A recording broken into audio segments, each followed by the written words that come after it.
Attention, vous écoutez un programme audioactif. Oh, touching! Jack Miller nudging him wide as well. And the start. Oh, contact! Miller and Mir, side to side. They bash into each other. The checkered flag is out. It's Zarco versus Martin for second, but the race winner tonight. No questions about it. A stunner from Fabio Quartararo to win. And the battle for second is close, but it goes to Zarco. Bonjour à tous et à toutes, très heureuse de vous retrouver pour ce nouvel épisode de C'est qui en pôle. Aujourd'hui, c'est le numéro 174 et on va vous parler du 15e Grand Prix de la saison, le GP d'Indonésie qui s'est déroulé sur le circuit de Mandalika. Pour cet épisode, je suis très contente d'être accompagnée de Stéphane et François. Bonsoir les garçons. Salut à tous. Bonsoir. Alors les gars, avant de commencer, j'ai piqué la question habituelle des voisins, mais j'avais envie de vous demander ce que vous pensez de ce circuit, parce que c'est un circuit qui a quand même beaucoup animé les débats entre Olivier et moi quand il a été annoncé au calendrier. Mon avis reste le même, je trouve que c'est toujours aussi décevant en termes de public, pas en termes de lieu, hein, parce que le circuit est toujours, enfin c'est toujours incroyable les images qu'on peut avoir d'avoir ce circuit au bord de la mer, mais entre tout ce que ça a impliqué et en termes de construction discutable, etc., et l'impact humain que ça peut avoir par rapport au coût que ça a. Yann de MotoGP Addict disait que apparemment l'entrée du circuit c'est $30. Ce qui est énorme par rapport au coût de la vie là-bas. Donc moi, mon avis n'a pas vraiment changé sur ce circuit, mais j'étais curieuse de connaître le vôtre. François, t'en penses quoi de Mandalika ? Franchement, tout le contexte autour du circuit, je le connais pas vraiment. J'ai pas particulièrement d'avis par rapport, d'avis vraiment bien précis par rapport à ce circuit, mis à part que pour moi, c'est un circuit un peu inconnu pour l'instant. J'arrive pas à trouver de repères dans ce circuit. Et, c'est pas un de mes circuits favoris. Et je prends pas particulièrement de plaisir à regarder les courses sur ce circuit. Ouais, non, c'est pas dingue, je trouve, à ce niveau-là. Puis c'est un circuit, pour moi, c'est un circuit à chute, beaucoup.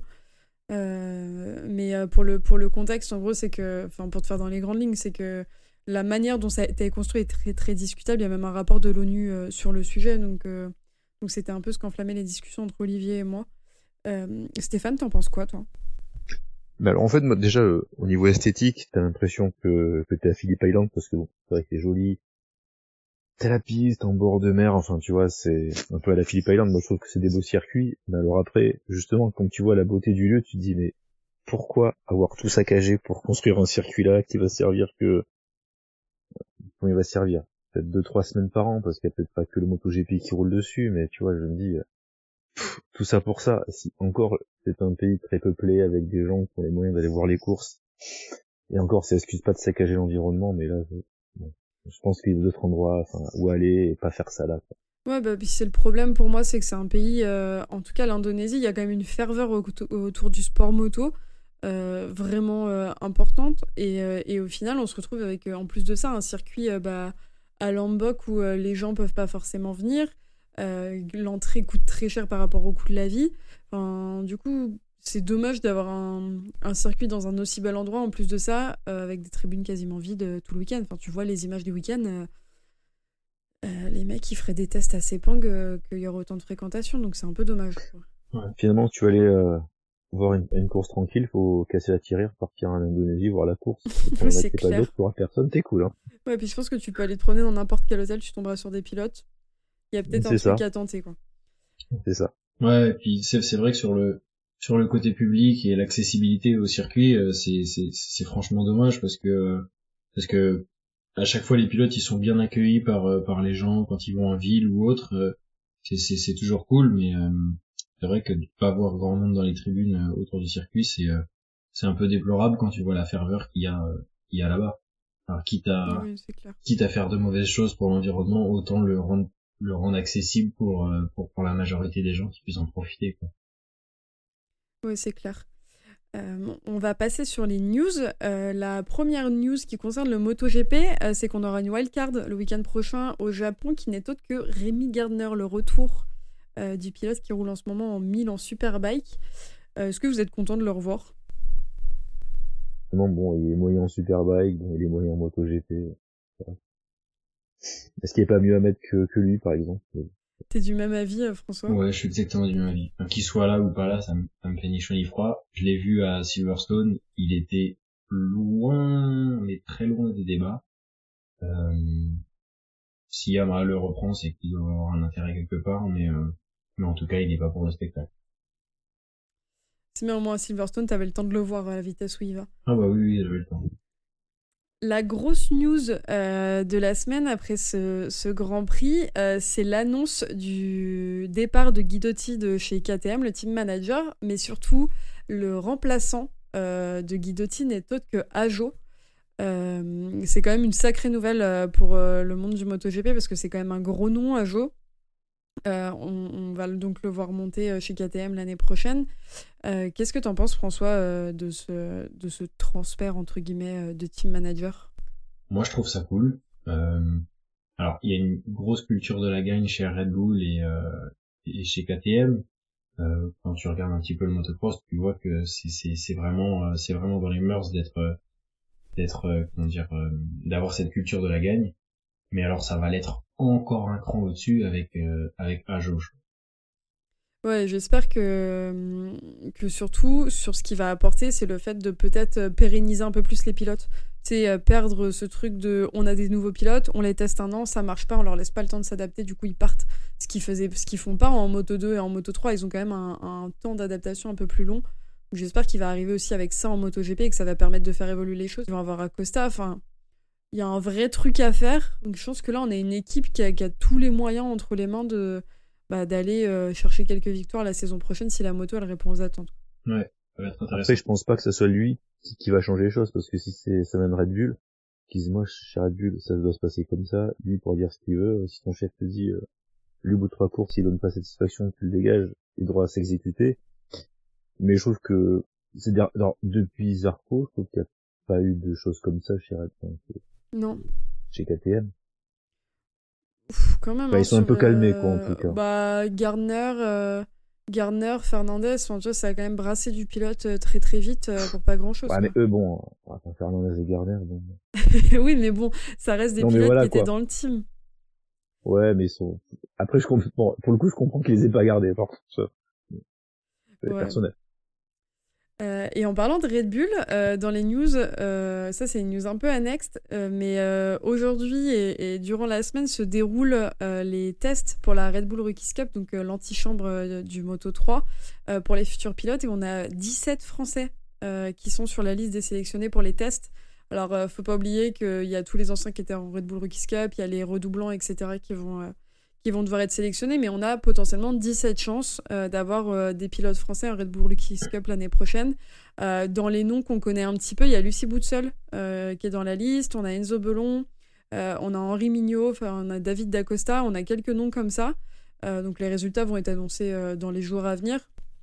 En tout cas, je sais que David Dacosta s'est sélectionné pour la suite aujourd'hui. Donc voilà, ça c'est un peu la petite news où il va falloir garder un œil là-dessus pour voir ce que ça va donner du côté des Français.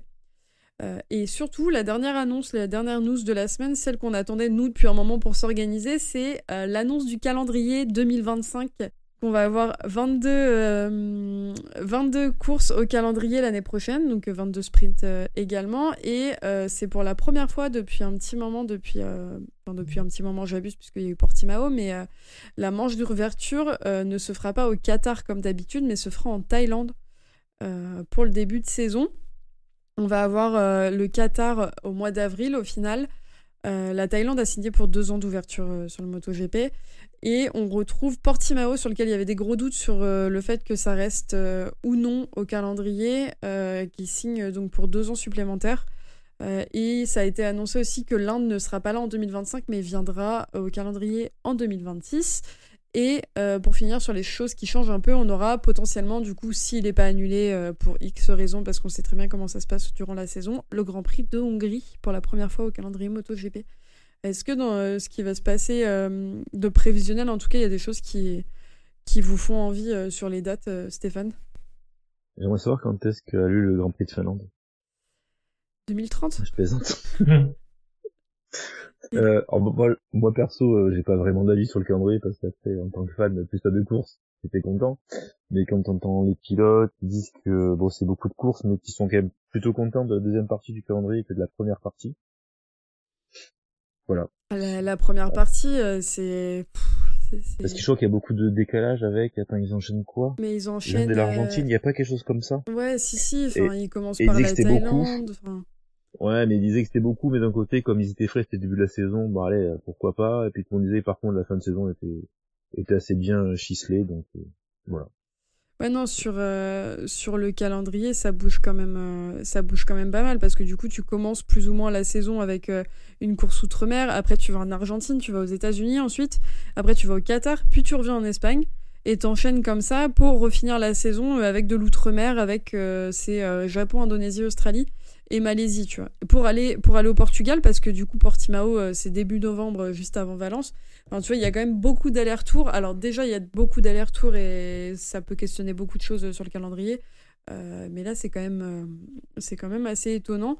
Après, moi, je te rejoins pas du tout sur le fait de plus il y a de courses, plus on est content, parce que je trouve que 22, c'est beaucoup trop.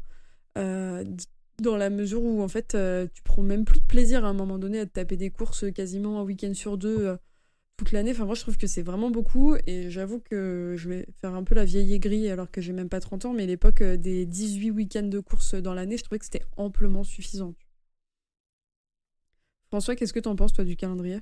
Moi, le calendrier, moi, je suis plus de l'avis de plus il y en a, plus je prends de plaisir. Moi, j'adore. Après, de l'avis des pilotes, je comprends que ça peut faire un peu beaucoup. Moi, c'est surtout, tu vois, Oui, c'est sûr. D'un point de vue personnel, ce qui me gêne, entre guillemets, là-dessus, c'est plus le fait de pas pouvoir, enfin, du coup, moins bien pouvoir suivre les autres championnats. Oui. Quand il y avait moins de courses, tu vois, quand il y avait 18 courses par saison, tu pouvais un peu plus suivre le Superbike à côté, tu pouvais un peu plus jeter un œil sur les championnats annexes, qu'ils soient de la moto ou pas. Là, c'est moins le cas, parce que du coup, il y a les sprints le samedi. Enfin, il faut vraiment... ton temps et ton énergie, si t'as envie de suivre le Moto 3, Moto 2, Moto GP, c'est tout sur le Moto GP, quoi. Ouais. Non, je disais, je suis assez d'accord que ça demande beaucoup de temps. Mais après, ça met quand même du spectacle, ça permet d'avoir des championnats serrés, de laisser le temps de faire des erreurs et le temps de les rattraper. Donc, dans un sens, je trouve ça pas mal. Après, regarde, t'as le contre-exemple du mondial Superbike. J'exagère, hein. T'as 6 courses par an, qu'est-ce que tu veux, entrecoupé de 3-4 semaines entre chaque course. C'est pas assez. C'est pas celui des championnats. Non, mais c'est vrai, dans la plus, c'est pas assez. Voilà, après, bon, ok, nous fans, 22 courses, c'est pas mal. Ok, je suis d'accord que des fois, ça peut être un peu tôt pour le pilote, mais bon, comme dit François, c'est vrai que ça permet, tu fais une ou deux erreurs de te rattraper, c'est pas t'as fait une erreur, le championnat il est plié, quoi. Donc Ah oui, non, mais je suis d'accord. Après, moi, c'est vraiment dans un avis personnel. J'entends le fait d'aimer avoir des championnats aussi longs, hein, c'est pas du tout la question là-dessus.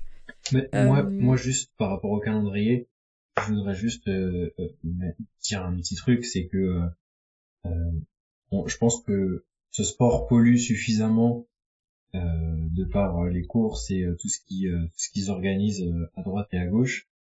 Mais alors faire Thai GP, partir en Argentine, Amérique, Qatar, enfin, à quand est-ce qu'ils vont nous mettre un calendrier avec que ce soit intelligemment fait par rapport au déplacement, quoi. Quand vous êtes à l'est, restez à l'est, quand vous êtes à l'ouest, restez à l'ouest. Enfin, je me pose vraiment la question, qui est-ce qui réfléchit à tout ça, quoi. Mais là, je suis d'accord avec toi.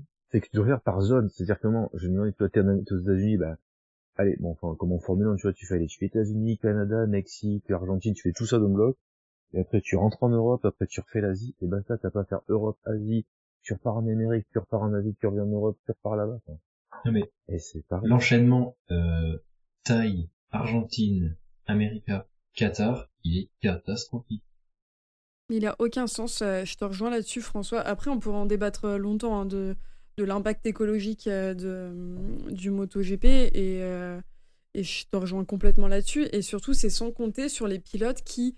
tu vas avoir les pilotes qui sont intelligents, entre guillemets. Je mets des guillemets parce que c'est toujours toujours controversé, mais ceux qui vont rester là-bas et profiter un peu entre les courses, et les pilotes qui sont pour la plupart les pilotes italiens, qui eux vont rentrer en Italie entre chaque course.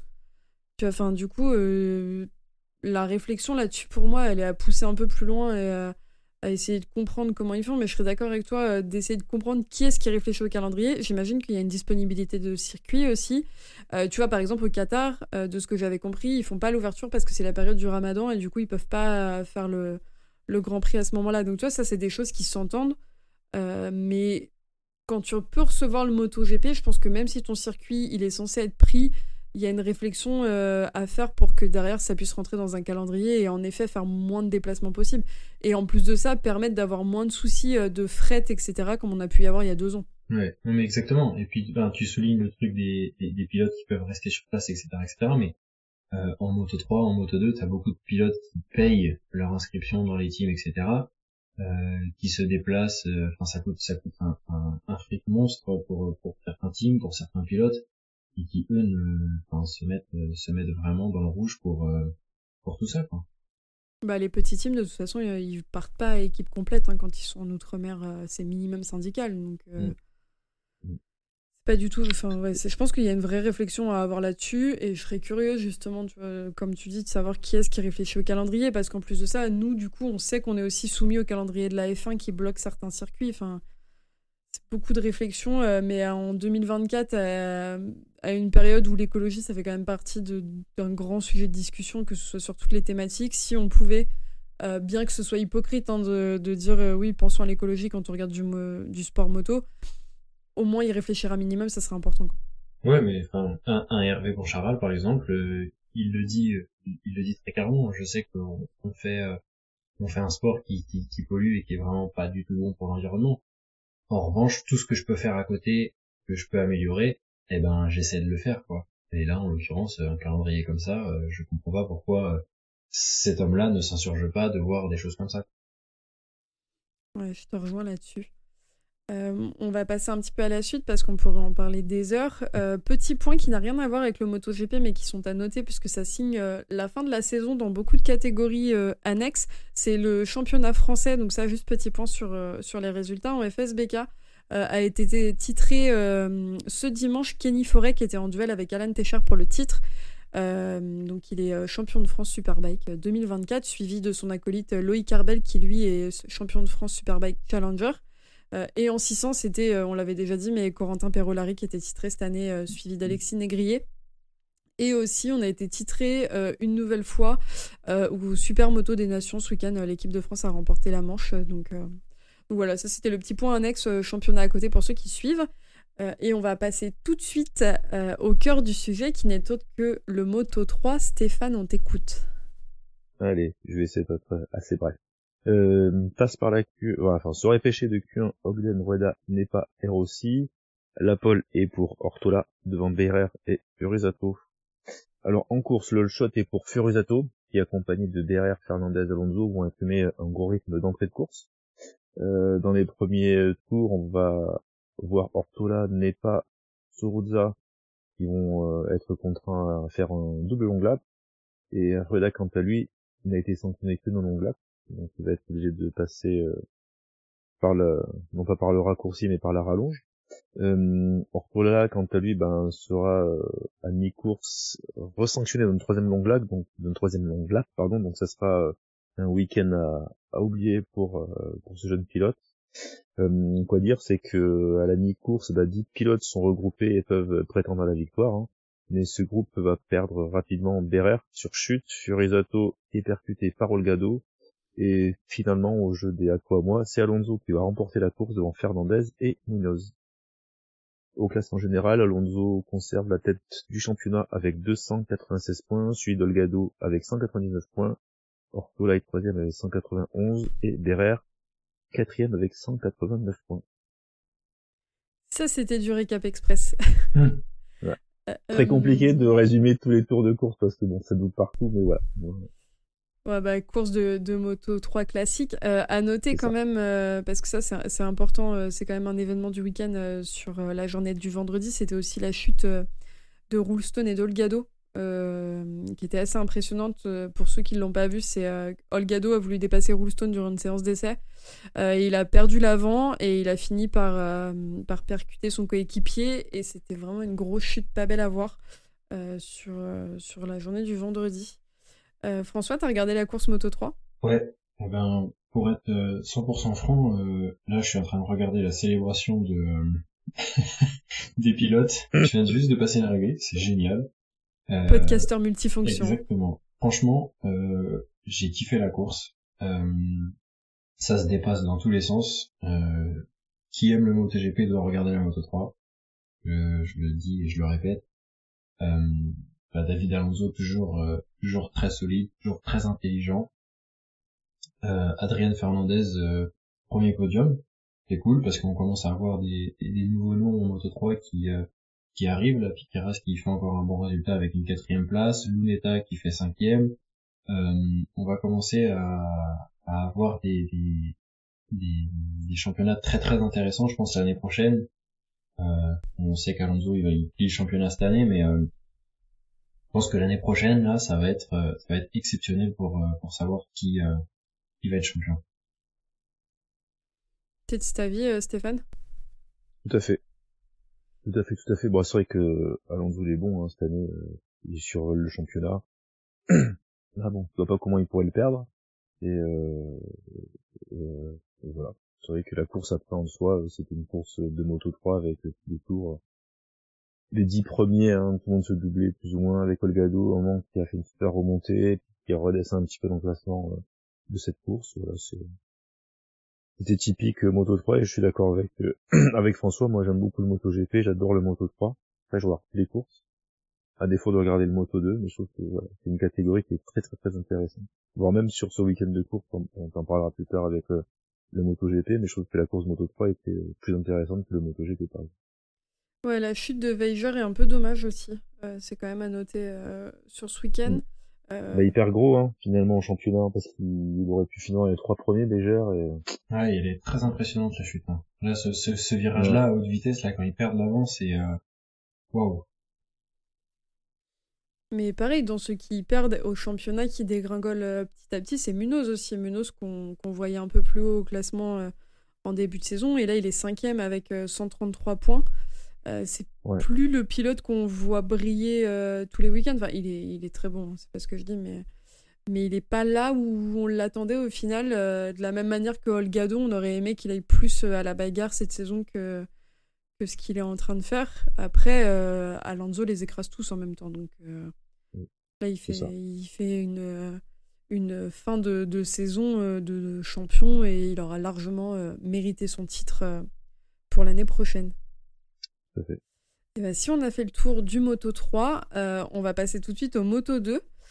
Moto 2 sur lequel en qualif sont passés en Q1 Arenas, Garcia suivi de Baltus et Binder, et en Q2 Canet, Dixon, Ogura et Gonzalez. Donc c'est l'Espagnol qui prend la pole. Et en Moto 2, c'est Ogura qui prend un excellent départ en faisant le all shot devant Canet et Lopez. Mais Canet va très très vite reprendre le début le contrôle de la course et va mettre plus d'une seconde aux deux autres dès le 3e tour.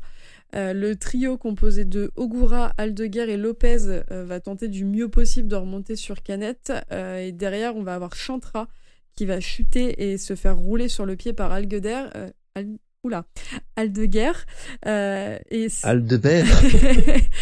Je le prononce aussi bien que lui, il fait des courses. Et c'est un accident qui va le forcer à abandonner à cause de la douleur. On peut imaginer à quel point ça fait mal. Et Aldeguer, lui, va remonter suffisamment pour la 3e place, mais élargit en revenant sur Lopez et va dégringoler de 6 positions pour ensuite enchaîner les petites erreurs, comme à son habitude malheureusement en ce moment, et rétrograder à la 9e position. Devant, on va avoir Gonzalez qui lui va profiter de la situation pour remonter sur Ogura et Lopez, et le trio va enchaîner les tours avec un retard de 4 secondes quand même sur Canet. Et Ogura va réussir finalement à se faufiler à la 2e place, suivi de Lopez, et l'action réelle sur cette course va se passer vraiment derrière, puisque c'est Roberts, Honshu, Guevara et Aldeguer qui vont se battre pour la 6e place. Derrière, on va avoir aussi Garcia qui va tenter de raccrocher au groupe, mais trop loin et trop dans la difficulté. Et on va au final avoir Gonzalez qui va venir lutter avec Lopez pour la 3e place, mais c'est bel et bien au final le pilote de chez Boé qui va réussir à garder la 3e place. On retrouve donc pour le podium Canet, Ogura, Lopez, suivi de Aldeguer, Binder, Roberts, Arbolino, Gonzalez et Honshu. Et au championnat, ça donne donc Ogura à la première place, suivi de Garcia et de Canet. Une course qui était assez animée par les déplacements à l'arrière du peloton au final. C'est quand même à noter parce que moi c'est un truc qui m'a assez étonnée sur ces dernières courses, c'est l'absence réelle de Garcia qui a au final subi une blessure à la jambe il y a quelques semaines dans un incident domestique et qui depuis il est en totale perdition. Enfin, c'est très très compliqué pour lui de revenir aux avant-postes comme il a pu être en début de saison, quoi. Il me semblait que c'était à l'épaule qui s'était blessé. L'épaule, la jambe, c'est pareil. Tu sais, j'ai fait des études de médecine, on fait pas la différence. Ah oui, d'accord. Pas de problème. mais oui, c'est vrai que depuis cette blessure domestique là, plus le crash qui s'est mis par-dessus à Aragon, c'est vrai que là, il est en train de perdre très très très gros là. Ouais, c'est ultra frustrant parce que c'est un pilote qu'on attendait aux avant-postes, qui a montré ce qu'il était capable de faire et qui au final dégringole, quoi. Tout ça à cause d'une blessure. Mais comme ça a pu être le cas de Canet l'année dernière, Canet qui a le potentiel qu'il est en train de nous montrer maintenant et qui, quand lui a eu son accident de voiture l'an dernier, c'était catastrophique, quoi. Enfin, il avait des problèmes tous les week-ends à cause de ça. Donc peut-être que la fin de saison pour Garcia va être compliquée, mais que l'année prochaine, il sera en mesure de montrer ce dont il est capable. Aldeguer, est-ce qu'on ouvre le dossier maintenant ? François, qu'est-ce que tu en as pensé ? Ça fait longtemps qu'on doit ouvrir le dossier Aldeguer. C'est toutes les semaines. Le même discours. Ah, là, c'est pas si catastrophique que ça parce qu'il termine quand même 4e. Mais il est capable de faire beaucoup mieux que ça. Quand tu vois le début de course, quand tu vois le rythme qu'il a pour remonter les positions qu'il a perdues. Enfin, c'est super frustrant de voir un talent comme ça avoir des sauts de concentration comme ça et qui plus est savoir qu'il va en MotoGP l'année prochaine. Alors Ducati a vu en lui ce que nous on voit pas, une certaine aptitude à piloter une MotoGP. J'espère que ça va fonctionner, mais pour l'instant on est vraiment en plein doute, mais en plein doute plus que jamais, parce que là vraiment c'est impossible.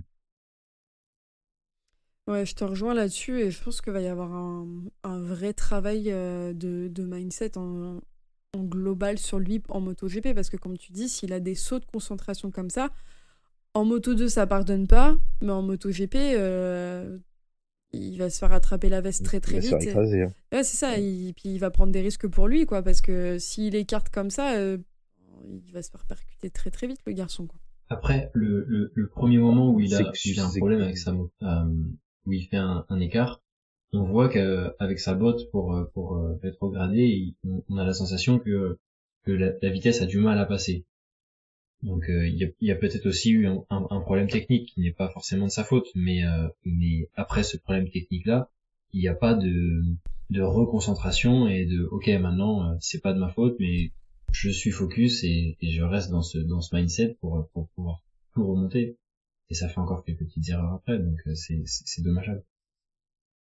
Bah, c'est ça, c'est qu'en fait il est pas capable, une fois qu'il a décroché, de se remettre à 100% dedans comme on pourrait l'attendre d'un pilote qui va passer en MotoGP. Mais après, à voir, peut-être que là c'est compliqué cette année, mais parce que y a aussi la pression de savoir que les gens ont tous un regard sur lui et que l'année prochaine en MotoGP ça ira et qu'on va avoir le crack des futures générations sous nos yeux sans s'en rendre compte, hein. Bah, en tout cas, ce week-end c'était la pression frustrant. Moto2, autant dire que le MotoGP c'est plus exposé que le Moto2 quand même. Enfin, la MotoGP t'es exposé tout le temps. La Moto2 on s'en fout. Ouais, mais là, tu vois, en Moto2, on ne parle que de lui parce que c'est le futur pilote qui part en MotoGP. Tu vois, Ogura, il monte, Chantra, il monte, enfin... On le sait, et il y a moins de ferveur autour de tout ça parce que ça a été fait cette année, tu vois. Lui, il a été signé dès le début de saison, donc pour moi, c'est vraiment celui sur lequel il y a encore les regards, et l'année prochaine, il y aura un vrai combat de rookie qui sera différent pour lui, tu vois. Enfin, moi, je le vois comme ça, en tout cas. Mais comme tu dis, François, s'il a eu un problème technique, ça peut expliquer des choses. Sur cette course, il s'est aussi passé un truc. C'est Guevara qui a été disqualifié de son meilleur résultat en course Moto 2 parce que le poids total de la moto et du pilote était de 215,8 kg après la course et le poids normalement doit être de 217. Donc il n'a pas respecté les règles et du coup il se retrouve disqualifié, ce qui est un peu dommage pour lui. François, c'est assez rare qu'on puisse voir ça en Moto 2 quand même, des pilotes qui sont disqualifiés par rapport au poids. Ouais, alors après, pour savoir d'où est-ce que ça vient, est-ce qu'ils ont été chercher est-ce qu'ils ont été chercher des kilos sur la moto avec les ingénieurs, je sais pas. Il avait l'air de faire très chaud aussi. En discutant avec Johan Zarco à Silverstone, il disait que quand il roulait au Japon, il avait fait très chaud et que en un relais de 1 heure, il pouvait perdre jusqu'à 2 kilos d'eau. Peut-être que il s'est desséché en roulant aussi et que comme il joue toujours avec les limites, il se fait malheureusement disqualifier. Mais j'ose espérer que c'est pas une erreur du team parce que c'est quand même frustrant. Ouais, je pense que la théorie du poids perdu par rapport à la course, c'est quand même la plus plausible parce que quand tu vois Aldeguer après la course, mais ils sont en eau complètement, les pilotes, il n'y en a pas un qui a l'air à peu près frais sur cette course, quoi. Donc, je pense que ta théorie est la plus possible, quoi. Et souvent, ils sont censés prendre quand même avant et après, pas mal de boissons, justement, pour les réhydrater et pour essayer qu'ils regrossissent un tout petit peu. Mais je suis d'accord, si tu perds 2 kilos d'eau, sur la balance, ça se voit de suite. Et puis là, c'est même pas 2 kilos, c'est un peu plus d'1 kilo, c'est pas hallucinant comme différence. Non, c'est pas hallucinant du tout. Non, carrément. Est-ce que vous avez des choses à rajouter sur le Moto 2 ou est-ce qu'on passe au Moto GP ? Moto GP, vas-y. Eh ben François, je te laisse prendre ton petit carnet, tes petites notes et nous raconter ce qui s'est passé ce week-end. C'est une petite feuille cette fois. Bon, je vais t'offrir un carnet, c'est qui en Non, mais c'est une feuille qui vient d'un carnet. On a des stylos Manicourt si tu veux. On a des stylos Manicourt, on peut les traiter. Alors, on passe pour le MotoGP. Le MotoGP, on a eu un week-end avec des pilotes énervés. Ils étaient tous très très rapides dès le départ. Dès les essais, on retrouvait, à ma grande surprise, un pilote qui revenait souvent aux avant-postes. Morbidelli. Martin a été rapide sur presque toutes les séances. Bestia, Viñales aussi, on a pu le voir un petit peu aux avant-postes pendant les essais. Et on a même vu Zarco en 5e position à la première séance d'essai. Donc plutôt bonne impression pour le début du week-end pour tout le monde. En Q1, on a eu pas mal de chutes. On a eu Binder, Aleix Espargaro, oui, et Alex Marquez qui ont chuté. Ça a permis d'annuler quelques tours et de faire passer Johan Zarco en premier. Donc Zarco, après avoir fait un très bon temps, c'est lui le premier à passer en Q2, suivi de Raúl Fernandez. Donc très bonne séance pour Zarco et ça fait plaisir de le voir à ce niveau-là. En Q2, on a Marquez qui nous a fait du Marquez. Dès le départ, une chute à haute vitesse. Il aurait pu se faire très mal d'ailleurs parce que c'est dans un virage rapide. Il est resté à côté de la moto en rentrant dans le bac. La moto est en l'air. Ça aurait pu mal se terminer. Mais encore une fois, Marquez nous fait du Marquez. Il part en courant, prend un scooter, ressort une autre moto et finit par retomber. Il se qualifiera du coup seulement 12e. Devant, ça a roulé très rapidement. Martin qui signe la pole position. Bezzecchi, à notre grande surprise, qui vient s'incruster sur la première ligne en 2e position, juste après une toute petite chute dans un virage lent où il relève la moto très très très rapidement pour pouvoir refaire un dernier tour et il s'intercale vraiment au dernier moment en 2e position. Et en 3e, discret et efficace, c'est notre rookie Pedro Acosta qui vient compléter cette première ligne. Pecco, lui, a été aussi assez rapide, il se qualifie 4e.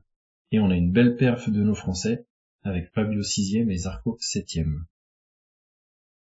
Qu'est-ce que vous avez pensé de Marquez sur la qualif ?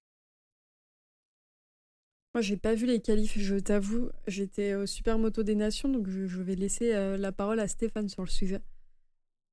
Alors j'ai pas vu les qualifs non plus, j'ai vu que les courses. Bon bah voilà, il a fait du Marquez. Les mauvais Non, mais élèves, dis-nous ce que t'en as pensé. Non mais toi, j'ai vu qu'il était François, quand même du pas coup. mal tombé. Bah non, mais Du coup, bah oui, c'est non juste mais que c'était marrant parce qu'il a fait du Marquez, quoi. C'est un grand classique et on retrouve vraiment le Marquez qui prend tous les risques n'importe quand, n'importe comment, quoi. non mais j'ai vu qu'il était tombé. Bah tu vois, encore une fois c'est con parce que s'il assure un peu plus, il part pas 12e et les courses c'est plus les mêmes. Alors surtout la course de dimanche, mais tu vas nous en Non mais parler. c'est clair que s'il se qualifie mieux que ça, ça fait dose. La physionomie des courses est plus la même. Mais par contre, Bah oui, t'as pas à cravacher. on parlait du circuit, là encore une fois, ce virage rapide, il y a 2-3 zones où c'est très très rapide dans le circuit et il y a des virages, et là Marquez est tombé à haute vitesse. Franchement, le fait de glisser juste à côté de la moto, il avait la roue arrière collée à son casque, ça aurait pu être dramatique. Enfin bref, qualification close. Donc pour la sprint maintenant. Pour la sprint, on a Martin et Pecco Bagnaia qui nous font un départ canon. Donc les deux premiers et deuxièmes. Alors c'est là qu'on se dit on va enfin avoir cette fameuse course où ils vont se dépasser, se redépasser et se redépasser.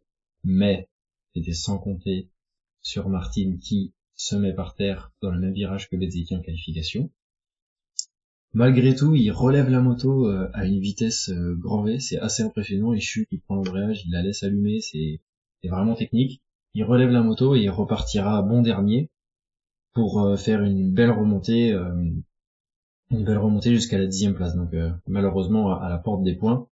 Tout l'inverse de Pecco Bagnaia qui lui, à partir du moment où il a vu la première place lui tendre les bras, il l'a plus lâché. Il a fait une course que beaucoup de personnes le voient en gestion. Alors je sais pas s'il était vraiment en gestion, mais en tout cas les écarts ils étaient quand ils étaient plus serrés, il arrivait à les rouvrir et donc il finit par s'imposer. Mais on a failli assister à un petit drame à la VR46 au tour numéro 7 avec Bezzecchi qui est revenu vraiment dans la roue de Bagnaia, qui rate son freinage et qui le frôle pour quelques centimètres. Malheureusement, ça emmène Bezzecchi un petit peu au large et ça le fait rétrograder 4e. À 2 tours de la fin, on a Bastianini qui vient dépasser Marquez pour la 2e place. Et il finira du coup juste derrière Pecco, mais vraiment juste derrière Pecco. Pecco, heureusement qu'il a pas relâché les gaz parce que Enea, ça serait fait un plaisir de le doubler juste sur la ligne. Donc pour le podium, on a Pecco, juste derrière on a Enea Bastianini, et en 3e position on a Marc Marquez. Marc Marquez qui fait une belle course, puisque dès le départ, en partant de la 12e place, il se retrouve très très rapidement en 5e position. Départ vraiment canon de la part de Marquez. Donc je voulais le souligner. Belle performance, même très très belle performance en course sprint de Joan Zarco, qui termine à la 8e place. Et Fabio Quartararo, lui malheureusement, terminera 12e, malgré qu'il soit parti 6e. Il a eu beaucoup de mal d'après ses propos en conférence après la course sur le fait de dépasser ses adversaires. La moto fonctionne pas, il trouve pas les solutions quand il roule en groupe.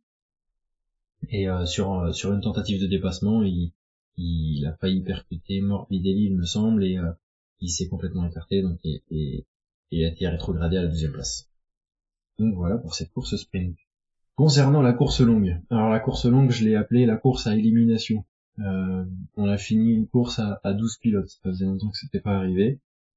Au départ, on a Martin exactement bis repetita comme en course sprint, et il nous fait un départ canon. Il prendra la première place et spoiler alert jusqu'à la fin. Il n'y aura pas de débat possible avec Martin pour ce week-end. Première position, il maîtrise toute sa course, il gère les écarts entre 1 et 2 secondes pendant toute la course sur Acosta. Et donc il s'en va gagner haut la main cette course. Pecco, lui, c'est un petit peu l'inverse, il rate un petit peu son départ, ça a été un peu compliqué pour les essais de départ particulièrement et les départs avec la Ducati pour Pecco ce week-end. et donc il reste englué à cette 4e position. Il se fait même doubler par ses deux compères de la VR46, Morbidelli et Bezzecchi, qui font des bons week-ends. S'ensuit une vraie belle bataille entre Marquez, DJA et Pecco pour la 6, 7 et 8e place. Pendant 4-5 tours, ils vont faire que de se dépasser. C'est vraiment une course agréable à regarder dans ces positions-là. Pendant ce temps-là, lui Acosta en 3e position, puis en 2e position, il est bien installé, il n'y a pas de problème. Et puis ensuite, on a pendant longtemps du coup ce paquet de pilotes qui se bat entre la 2e place et la 7e place entre Acosta et Marquez. Et s'ensuit l'élimination petit à petit de pilote par pilote. DJA dans un premier temps qui tombe dans le même virage que Martin. Marquez, sa moto, moteur cassé qui prend feu. Et là, le réveil de Bastianini. Bastianini qui, tour après tour, commence à remonter dans le paquet. Pecco accélère au 10e tour. Il aligne même le meilleur tour, donc on pense que là, il va pouvoir revenir, mais en vain. Il doublera juste ses deux coéquipiers de la VR46 en fin de course pour, terminer 3e. Parce que Enea, qui remontait très fort sur le groupe de tête, perdra l'avant, au premier virage. Donc, suite à un freinage un petit peu trop dur, il était vraiment à l'attaque sur la fin de course. On a la sensation qu'Enea, avec ce pneu usé, il est quand même bien meilleur sur les fins de course, et en voulant pousser un petit peu trop, il perd l'avant au virage 1. Donc malheureusement, ciao Enea, ça sera pas pour cette année pour le titre malheureusement. Et puis et donc pour finir, il y a Pecco qui a doublé ses compères de la VR46. Il finira 3e. Acosta 2e, qui aura fait une course solide et qui sera resté dans ce top 3 toute la course. Et puis Martin, comme je le disais au début de la course, qui termine premier. Zarco lui fait une belle 9e place et Fabio Quartararo finit 7e. Donc comme je le disais au départ, la course a terminé à 12 pilotes. On a eu un gros strike de Miller dès le départ sur 4 pilotes avec Alex Marquez et c'était qui avec eux? C'était Marini et Espargaro. Ouais. Et du coup, au classement, ça donne Martin, Bagnaia, Bastianini, Marquez et un peu plus loin, Acosta, Binder, Viñales, Espargaro, Bezzecchi, DJA et Alex Marquez à la 11e position. Pour compléter tes propos. Je te rejoins sur ce que tu disais, François, sur le fait que dimanche c'était une course à élimination. Ça faisait un moment qu'on n'avait pas vu ça en termes de course, c'est-à-dire que tous les pilotes quasiment sont dans les points. Ah, pas quasiment tous. Enfin, ils ont fini à 12, je crois. Oui, parce qu'ils sont 12e. Et 12, donc, tous, oui. parce qu'à partir du moment où Mir a chuté juste après la casse moteur de Marquez, il me semble qu'ils étaient 15 en cours. Ouais. Ouais, donc c'était... ça fait un moment qu'on n'avait pas vu ça. Après, ça change rien à la dynamique de course, quoi. C'est juste marquer des points un peu plus facilement, mais bon, les bons sont devant et ils restent sur leur roue, sauf Bastianini, quoi. Ouais. C'est ça, parce qu'en fait les chutes c'était à l'arrière, donc ça change pas vraiment la physionomie du championnat pour le coup. Non, oui, puis il y a des chutes qu'on connaît tous les week-ends. Oui, mais ce qui est dommage, c'est que Bastianini et Marquez ne marquent pas de points sur le dimanche, alors qu'ils étaient sur une bonne dynamique.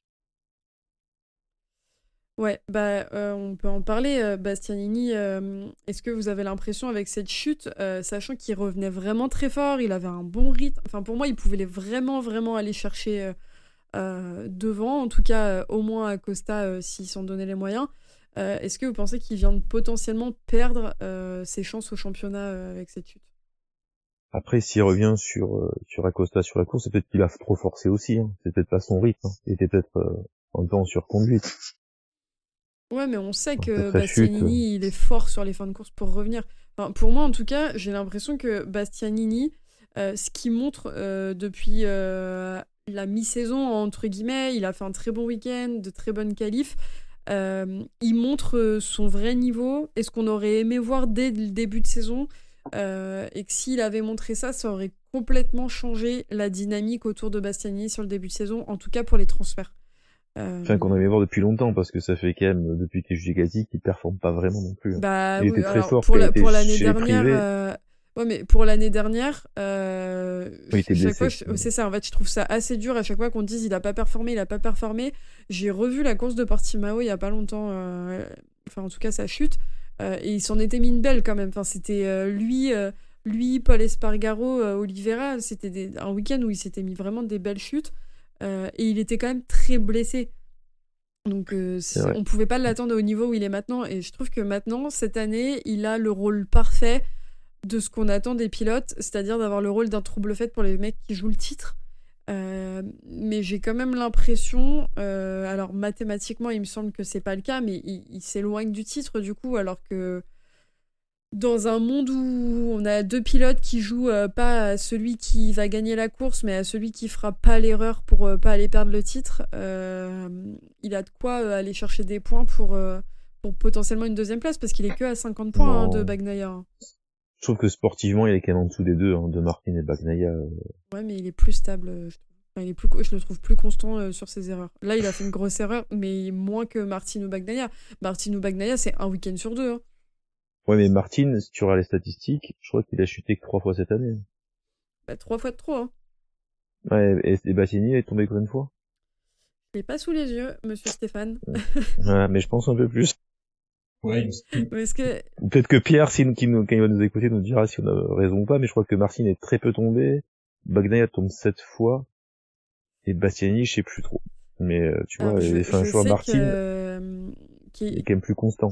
Je sais que Kevin avait fait un tweet, Kevin de la boîte à clapper avait fait un tweet il y a quelques jours sur les chutes, mais il me semble que c'était les chutes sur l'ensemble de leur carrière en MotoGP. Ouais. Donc, mais Pierre, si tu nous écoutes, évidemment que tu vas nous écouter parce que tu feras le message, on attend avec impatience ton tweet sur le nombre de chutes des 3 leaders du championnat du coup. Ouais.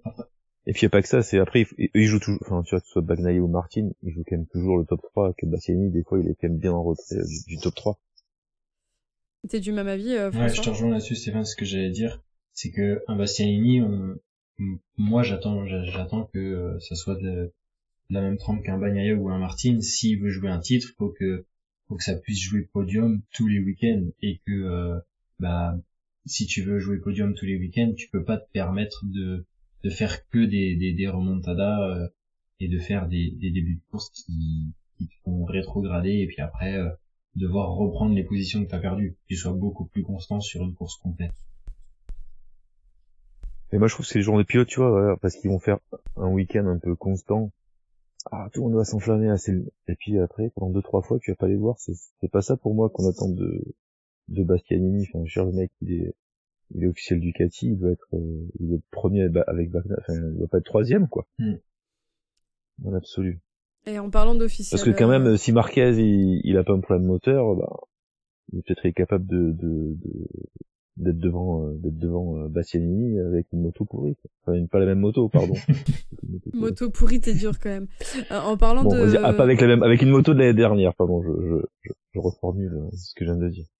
En parlant de problèmes moteurs, François, c'est un sujet que je voulais aborder particulièrement avec toi ce week-end, parce que Marquez, il a fait le week-end qu'il a fait, mais du coup, on voit sa moto qui prend feu. Il s'est plaint durant la conférence de presse que les commissaires avaient mis trop de temps à venir avec les extincteurs et que ça a causé des dégâts sur la moto qui n'auraient pas dû avoir lieu. Je sais que toi, tu avais un avis très tranché sur les commissaires en Indonésie. Tu veux nous en dire 2-3 mots ? Bah oui, ça rejoint le fait de vouloir aller dans plein de pays.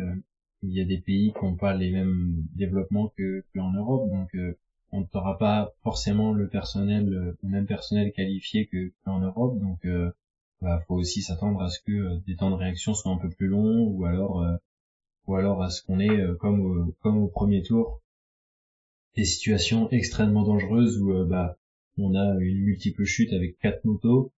Et le temps d'évacuer 4 motos, ça prend 2 tours complets plus les 3/4 du 3e tour avec un drapeau jaune. Et l'intervention sur le fait de sortir la moto sur le 2e tour avec les commissaires dans le bac et gravier d'eau à la piste. Enfin, il y a pas mal de trucs sur la sécurité qui pourraient être soulevés. Après, concernant Marquez et sa moto, Bon, déjà, à partir du moment où il y a du feu dans le bas moteur, il y aura pas non plus grand chose à sauver de la moto, hein, que Marquez se rassure. Et je trouve que les commissaires ont réagi quand même pas si tardivement. Enfin, il est arrivé dans le sifflet, il a posé la moto, il la tenait, sauf qu'il a pris peur avec le feu, donc il l'a lâchée, elle est tombée. Et à partir du moment où elle est tombée, sur la caméra embarquée, on voit vite une fumée blanche qui arrive, et c'est l'extincteur. Donc pour moi, le temps d'aller chercher l'extincteur, enfin le temps de comprendre qu'il y a du feu, de prendre l'extincteur, de le percuter et de l'utiliser, c'était peut-être un petit peu long, mais on aurait pu le voir en France ou en Europe, c'était pas si catastrophique que ça. Ce qui est le plus dramatique, c'est que ils ont utilisé un extincteur à poudre et qu'à partir de là, un extincteur à poudre, tu ne perds pas absolument rien de la moto. Ouais, c'est un problème de formation, comme tu dis. Moi, ce qui m'a le plus perturbé, c'est ce que t'expliquais, c'était le premier tour avec où on voyait les Marshall avec les motos passées. Il me semble qu'il y avait même pas les... Je sais pas comment ça s'appelle, les espèces de trucs en mousse là que vous mettez quand les blocs docteurs. Les blocs docteurs, ils sont là souvent quand il y a quand il y a des pilotes qui restent à terre. On les a pas tous. Alors, je pense qu'ils doivent en avoir, mais c'est pas je sais pas pourquoi ils l'ont pas mis devant la moto qui est restée dans le bac à gravier. Manque de formation. Après, de toute façon, le bloc docteur, peu importe si t'as une autre moto qui fait une deuxième chute par-dessus, elle va pas faire grand-chose. Ça sert pas grand-chose. Ça dévie quand même une moto, hein, dans sa trajectoire. Ah oui, c'est aussi dur que ça. Ouais. Ok, mais je me rends pas compte, hein, t'es beaucoup plus calé sur le sujet que moi, c'est pour ça que j'aime bien avoir ton avis sur ce type d'événement. Je peux finir juste sur Bastianini, parce que là je viens de regarder, et finalement tu vois il a gagné 2 fois et Martin 3 fois cette année, donc c'est quand même pour dire que il est moins consistant que les autres. Que Martin avec autant de victoires que Bastianini, dans l'absolu il est premier. Ouais, en effet. Faudrait voir sur le reste des résultats du coup. Ouais, donc c'est à dire que tu vois Martin fait plus de podiums, je suis bon quoi. Et là il marque de plus gros points. Oui, alors ça c'est sûr, pour le coup, il n'y a pas de débat sur le fait que Martin est au-dessus de Bastianini cette année. Mais par contre, Bastianini joue très bien, comme je le disais, son rôle de trouble-fête dans le championnat par contre. Mais oui, en effet, Martin, il a été une seule fois hors du top 5. Cette année, c'était en Italie quand il a fini 15e. Et il a fini 4e aux États-Unis, sinon il a fait 1er, 2e, 3e.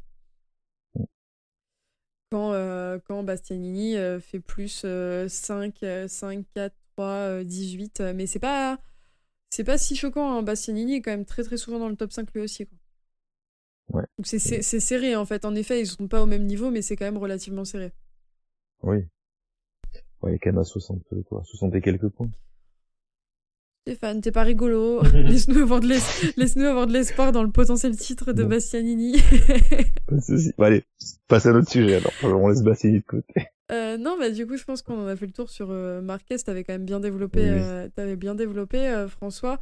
Moi, j'ai noté un truc ce week-end, c'est Fabio. Fabio qui fait un très bon week-end. Enfin, les Français, en général, font un très bon week-end. Que ce soit Fabio ou Zarco. Fabio qui est de mieux en mieux depuis l'Italie. Qui a l'air d'être dans une meilleure mentalité aussi, qui a l'impression que les évolutions vont dans le bon sens. Et à côté, Zarco, pareil, qui va exactement dans le sens qu'il a annoncé en signant chez Honda, c'est-à-dire développer la moto. Et que le développement va vraiment dans le sens que Zarco avait prévu, j'imagine, parce qu'il grappille des places de week-end en week-end. À l'inverse des autres pilotes Honda, d'ailleurs. C'est le seul pilote Honda, donc HRC, LCR, qui s'en sort. Mais week-end très satisfaisant pour les Français. Alors c'est là où quand même je trouve que chez Honda, enfin là c'est incompréhensible, c'est-à-dire que soit Zarco il est exceptionnel comme pilote. Il est exceptionnel. Non mais pour moi je trouve qu'il est très fort, mais par rapport au 4-3, il y a que Zarco qui l'a fait fonctionner cette moto, depuis quelques week-ends. C'est-à-dire que même Mir ou quoi, les mecs ils sont toujours derniers. C'est-à-dire que c'est quoi, c'est Zarco qui est tellement plus fort que les autres, ou c'est qu'il fait plus de retours et du coup la moto, il arrive à la faire à sa main? Tu vois, je me pose la question quand même. Je pense que Zarco il est beaucoup plus il est arrivé avec une autre mentalité que les autres. J'ai la sensation c'est la sensation que j'ai. On a la sensation que les autres, ils sont vraiment au fond du trou. Bon, Nakagami, il est là. Il y a pas de, j'ai pas de, pas trop de sensations par rapport à ça, mais on a plus la sensation Joan Mir, on le sent au fond du trou, à bout de nerfs, et tu sais pas s'il va se trouver des solutions à un jour. Marini, on n'entend jamais trop parler parce que c'est toujours ce qui est jamais là, au fin fond du classement. Je sais pas dans quelle mentalité ils ont abordé ce championnat et cette année avec cette moto très difficile, mais on a la sensation que Zarco psychologiquement il a pris aussi le dessus et il a accepté le fait que la moto ne soit pas bonne. Il a accepté ça et il a accepté le travail qui va avec et l'adaptation qu'il faut avoir avec. Donc je pense qu'il donne des retours qui sont très précis et très justes pour faire progresser la moto et petit à petit, alors c'est des petits steps, mais petit step par petit step, il va commencer à trouver le positif là où il peut le trouver. Même quand il gagnait, quand il faisait pas forcément de résultats, il le disait. Oui, là, vous voyez, je suis meilleur Honda. Dans tous ses commentaires, il essayait de trouver ce petit quelque chose qui est dans le positif et qui peut faire pencher la balance dans le sens inverse. Enfin, ça c'est normal parce qu'il savait quand même où il mettait les pieds. Enfin, je veux dire, Honda, ça faisait quand même 2 ans que les gars, ils étaient nulle part. Honda, Zarco, il est arrivé là, il savait que ça serait très très compliqué. Hein. Bon, Mir, il a eu 2 avec cette situation. Marini est arrivé comme Zarco. Enfin, tu vois, c'est ça qui me surprend le plus, c'est que Marini, il arrive comme Zarco, mais on n'a pas la sensation qu'il a la niaque de vouloir faire progresser une moto qui était mauvaise. Moi, j'ai eu plus la sensation qu'un Marini, il arrive parce que il a besoin d'être dans une équipe officielle, de cette reconnaissance de je suis dans un team officiel, je suis dans un team usine, tu vois. Sur Marini, mais parce que c'est ça, pour moi, je suis d'accord avec toi, François. Je pense qu'en fait, vraiment, Zarco, il est arrivé, comme tu dis, avec cette mentalité de développer la moto, d'avoir un nouveau défi, en sachant que il est allé face à une moto qui était compliquée et qu'il allait en voir de toutes les couleurs. Mais Zarco, il a ce truc de développeur qu'on attend d'un team, qu'on attend d'un pilote, qu'on attend pour faire évoluer une moto, ce qui, malheureusement, avec tout l'amour que j'ai pour ce pilote, n'est pas le cas de Marini.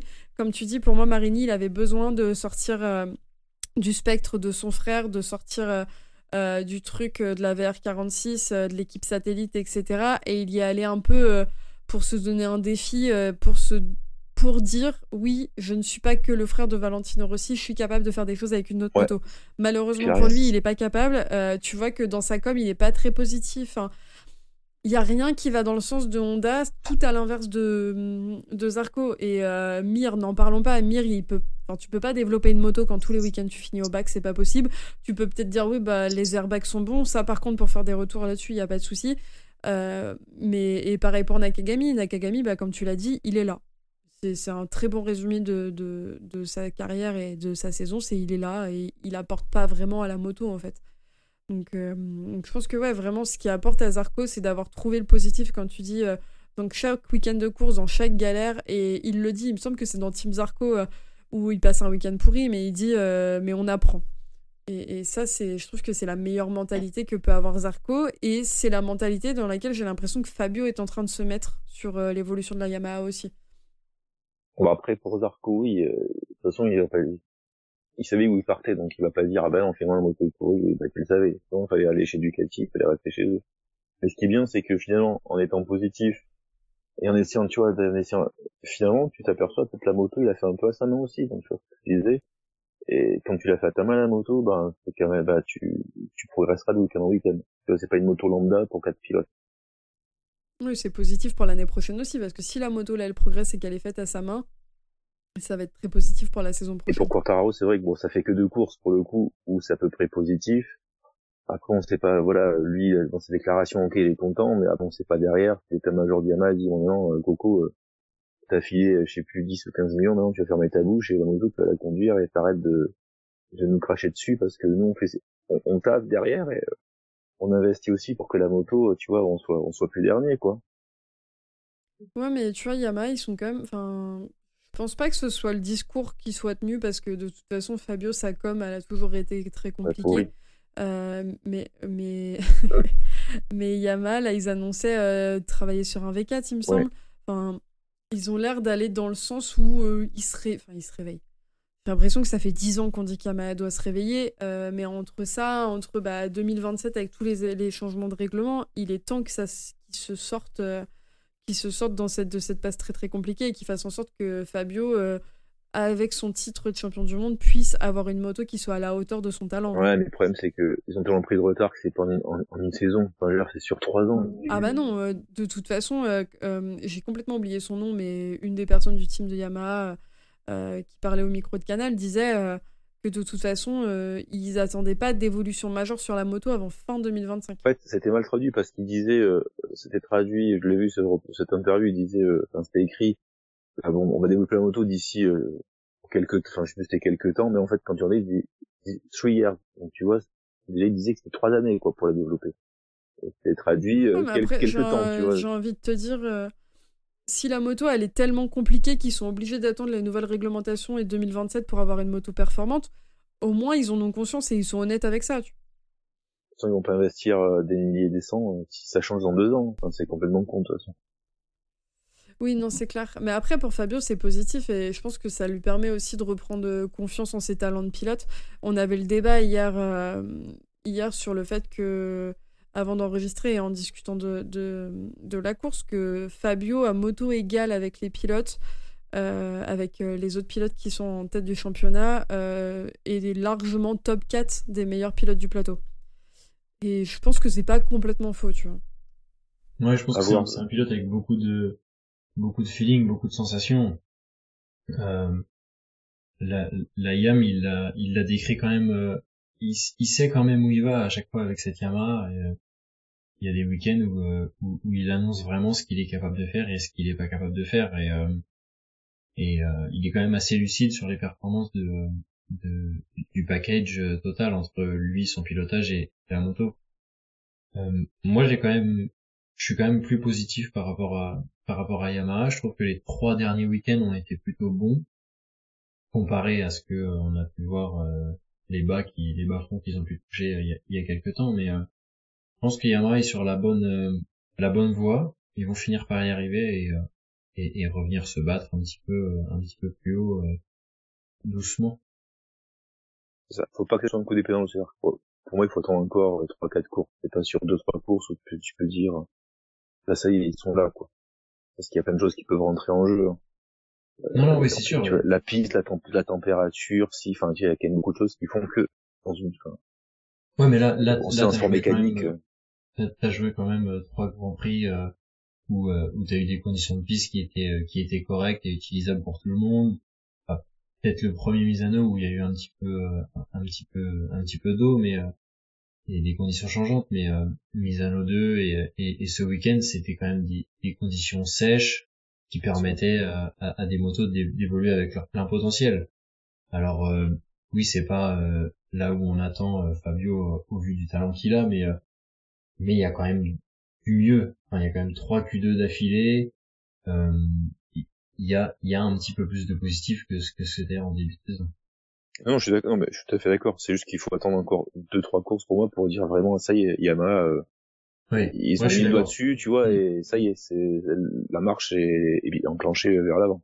Ouais, ils ont pas officiellement fait un step, mais voilà. Mais petit à petit, ils vont dans le bon sens quand même. Comme pour Zarco, il a fait 2-3 courses correctes. Pour moi, il faut attendre encore 2-3 courses pour dire voilà, ça y est, vraiment, Honda, eux aussi, ils ont passé un petit truc et ils se rapprochent un peu du top 6. On est d'accord, hein. Il y a qu'à demander à Aprilia. Ouais. Aprilia, qui était, j'allais dire qu'il était pas trop mal, qui finit 6ème en course, mais bon, sur 12 pilotes, c'est pas compliqué d'être à la moitié. Aprilia, moi, je désespère. C'est comme à chaque fois. Vignales, il fait un truc sympa dans la saison, et puis derrière, voilà, quoi. Aprilia, t'es là ou t'es pas là. Aprilia, de toute façon, vers l'année prochaine, ils auront peut-être, pour moi, des pilotes un peu plus performants que ceux de cette année, hein. Ah, mais je pense que par contre, Aprilia, l'année prochaine, ils ont un sacré line-up. Ils ont un gros enjeu. D'ailleurs, il me semble que j'ai dit tout à l'heure que KTM aura Martin. J'ai dit non. Oui, j'ai pas eu de te dire, mais oui, c'est pas. Il n'y a pas chez KTM. Ouais.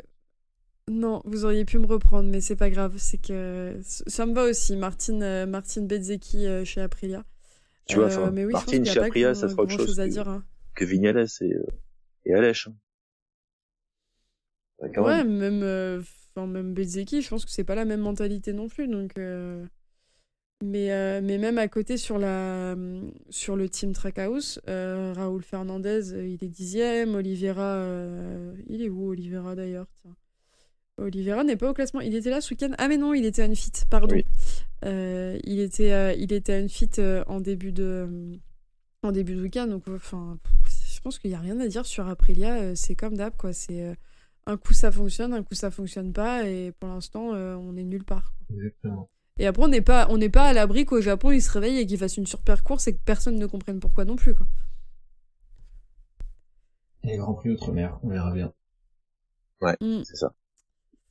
Bezzecchi qui a fait un bon week-end aussi, t'en as parlé rapidement François, mais ça fait quelques courses où il revient un petit peu mieux. Très bonne qualif aussi, ça aide. Et il a annoncé qu'il avait eu un souci de start device en début de course le dimanche. Mais en tout cas, moi, ça me fait plaisir, vous n'imaginez même pas, de le voir pouvoir se battre dans des top 5. Ça m'a fait beaucoup rire, c'est que tout le week-end, on a entendu que des « Oh là là, si Bezzecchi avait touché Bagnaia, c'était la fin de la VR46, c'était la guerre en interne. » Ça me termine de rire, c'était... Je pense pas, mais en tout cas, Bagnaia, ça l'aurait secoué si c'était fait reprendre par Bezzecchi parce qu'il arrivait vite.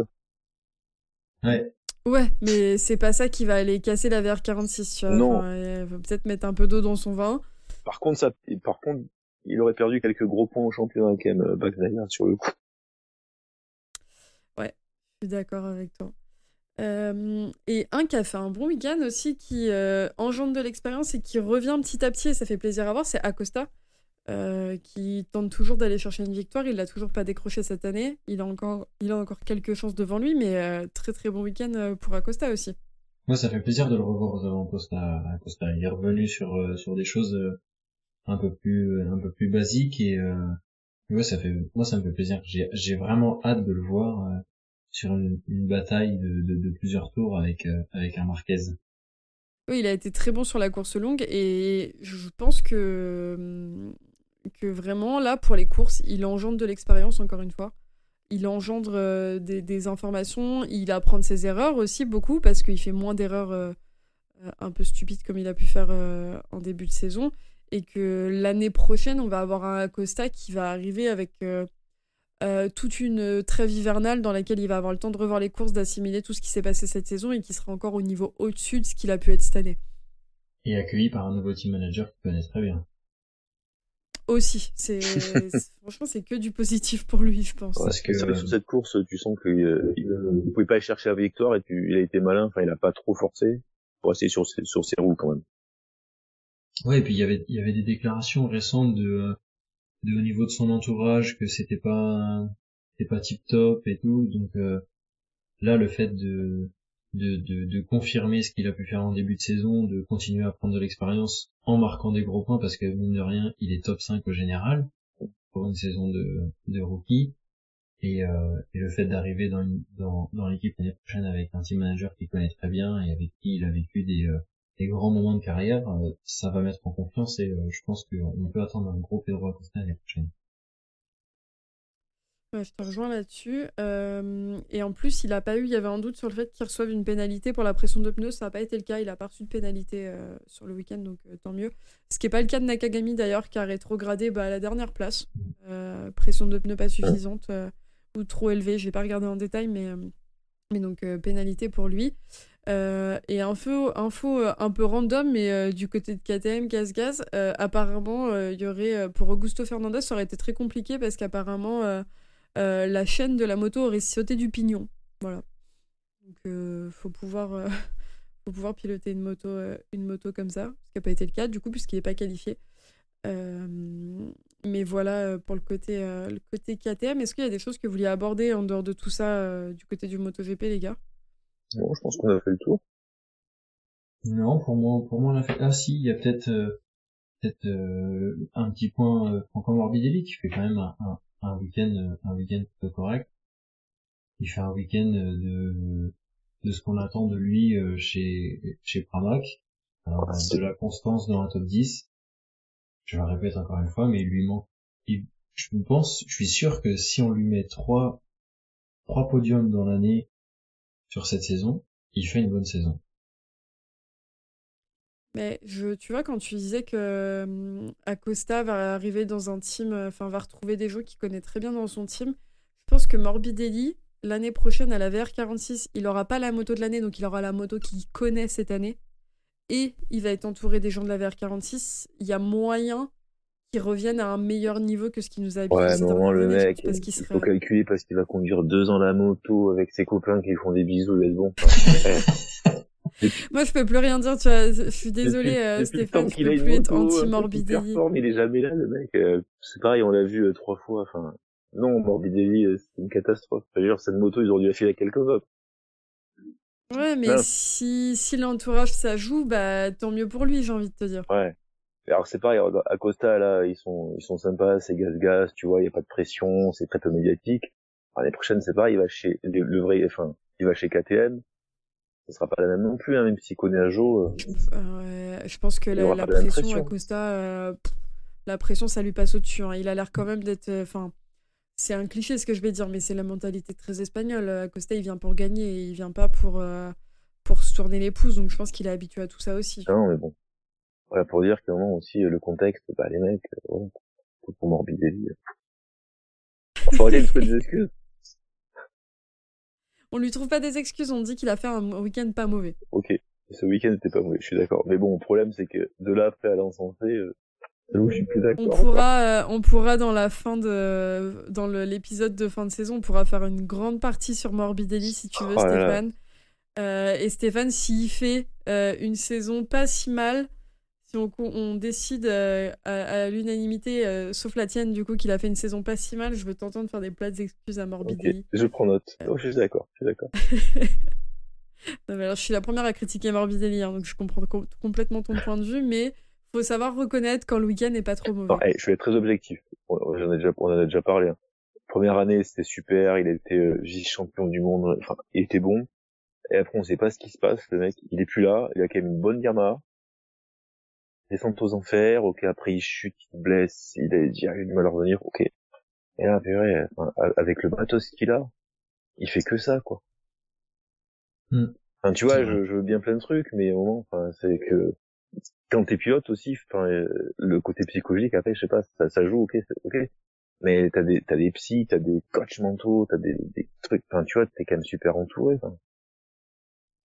C'est dur quand même de dire, il y a des psys. Non, mais je rigole pas. Il va y avoir un psy, ça ira bien. Non, mais je comprends ce que tu veux dire, mais des coachs, tu vois, pour les aider, pour les approches des grands prix, pour les trucs, j'ai eu et puis c'est bien, je veux dire, dans tous les sports, t'as des mecs qui aident les sportifs à aborder les compétitions. Oui, non, c'est juste la formulation qui me faisait beaucoup rire.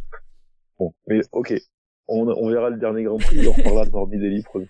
On parlera de Morbidelli après Valence, mais je te rejoins sur le propos, François, en tout cas. Et ben merci les garçons pour cet épisode, parce que c'est tout pour nous aujourd'hui. On se retrouve la semaine prochaine très tôt, encore une fois, parce que c'est le Grand Prix du Japon. Là, de toute façon, il va falloir s'habituer à manquer de sommeil. Et en attendant, vous pouvez nous retrouver sur Twitter, sur Discord et sur YouTube et sur toutes les bonnes plateformes de streaming pour écouter les épisodes. François, Steph, merci beaucoup et à très vite. Salut à tous. Bonne soirée.